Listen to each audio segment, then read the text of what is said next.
ইরানের সঙ্গে বাণিজ্যিক চুক্তির পথে হাঁটলে নিষেধাজ্ঞার মুখে পড়ার ঝুঁকির কথাও মাথায় রাখতে হবে। ইরানের প্রেসিডেন্ট ইব্রাহিম রাইসির ইসলামাবাদ সফরের পরে ঠিক এই ভাষাতেই আমেরিকা হুঁশিয়ারি দিল পাকিস্তানকে। এই হুঁশিয়ারি পাকিস্তানের ব্যালিস্টিক ক্ষেপণাস্ত্র তৈরির প্রকল্পের পথে বাধা তৈরি করতে পারে বলে আশঙ্কা থাকছে। ইসরায়েলকে নিশানা করে আকাশপথে ইরানের সম্প্রতি হামলা নিয়ে সরগরম দুনিয়া।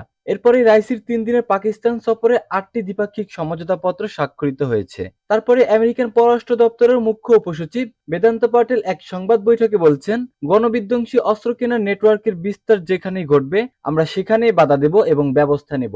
ইরানের সঙ্গে ব্যবসায়িক চুক্তিতে যারা যাবে তাদের বর্বর নিষেধাজ্ঞার কপে পড়ার সম্ভাব্য ঝুঁকির কথাটাও মাথায় রাখতে হবে। নিষেধাজ্ঞার হুঁশিয়ারির কারণ জানতে চাওয়া হলে পটেল বলেন, কারণ এরা হলো সেই সব সংস্থা যারা গণবিধ্বংসী অস্ত্র ছড়িয়ে দিচ্ছে। এদের ঘাঁটি চীন এবং বেলারুশে। এরা পাকিস্তানের ব্যালিস্টিক ক্ষেপণাস্ত্র প্রকল্পের যন্ত্রপাতি ও অন্যান্য উপকরণ সরবরাহ করেছিল। কোন সংস্থা বেদান্ত পাটেল তা স্পষ্ট করেননি।